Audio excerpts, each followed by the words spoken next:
School नहीं खुले हैं, शिक्षा के स्तर इतना गिरा हुआ है और बड़े बड़े स्कूल भी खुल रहे हैं, तो स्कूलों को चलाने का कोई तरीका नहीं है।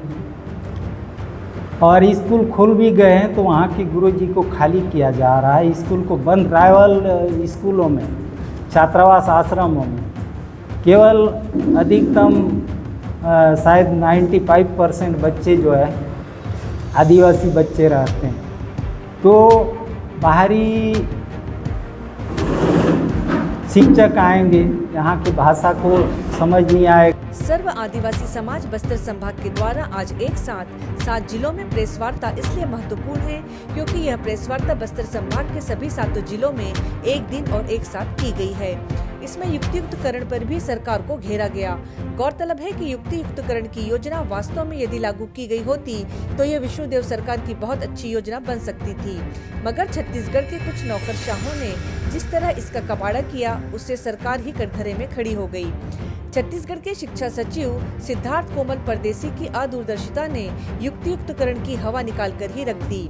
साफ है कि सरकार की एक अच्छी नीति को जमीन पर लागू करने से पहले इसके किसी पहलू पर विचार ही नहीं किया और इसमें इस तरह की लापरवाही बरती जिससे पूरे प्रदेश में शिक्षकों और उनके परिवार में आक्रोश है। इससे विष्णु सरकार और भाजपा के संगठन को सबक लेना चाहिए कि ऐसे नासमझ नौकरशाह सरकार की छवि पल भर में किस तरह बर्बाद कर सकते हैं। प्रशासनिक अमले से ही ये बात सामने आ रही है कि शिक्षा सचिव सिद्धार्थ कोमल परदेसी ने इस पर कोई होमवर्क किए बिना इसे बेवजह सरकार के विरोध के लिए एक मुद्दा बनवा दिया, जिससे इनकी भूमिका पर सवालिया निशान लग गए हैं। आलम यह है कि महिला शिक्षाएं परेशान हैं, किसी को 170 किलोमीटर दूर फेंक दिया गया है तो किसी को जिले से ही बाहर।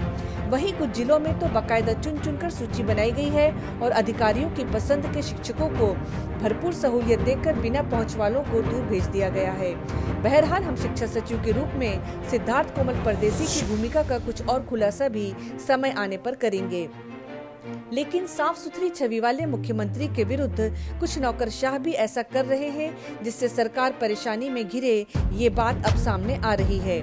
युक्तियुक्तकरण की प्रक्रिया जिस तरह से किया जा रहा है उससे शालाओं में विषयवार शिक्षकों की पदस्थापना नहीं हो पा रही है, जिससे आदिवासी अंचल में शिक्षा की गुणवत्ता की कल्पना हम कैसे कर सकते हैं। बच्चों की संख्या के आधार पर नहीं अपितु कक्षा में विषयवार शिक्षकों की पदस्थापना की जावे। वैसे भी बस्तर जैसे शिक्षा के क्षेत्र में पिछड़े क्षेत्र को ज्यादा ध्यान देना चाहिए। यह प्रेस कॉन्फ्रेंस बंगाराम सोढ़ी द्वारा की गई है।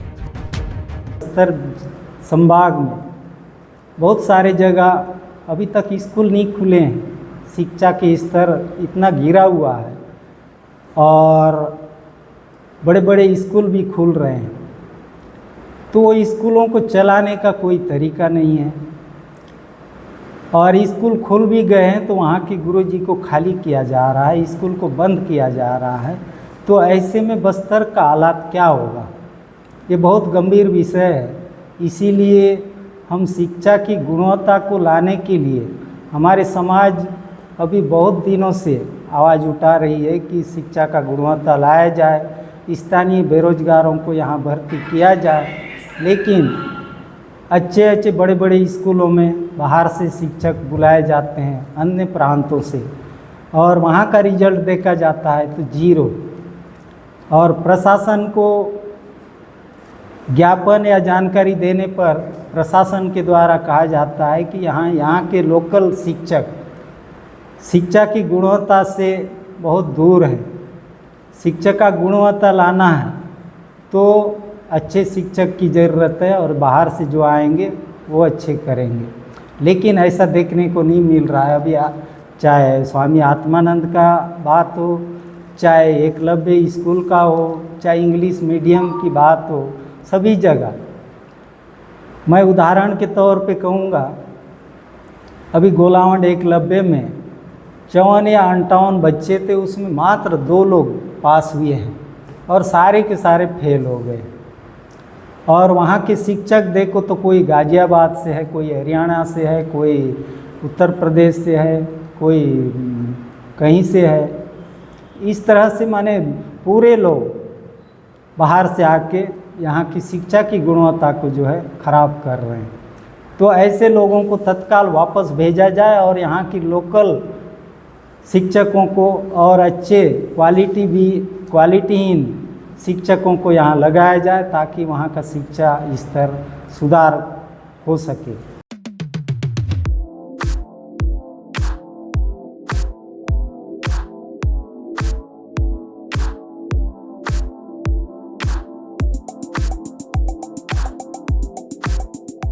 इस कार्यक्रम के प्रायोजक हैं सरगवा द पैलेस रिजॉर्ट अंबिकापुर।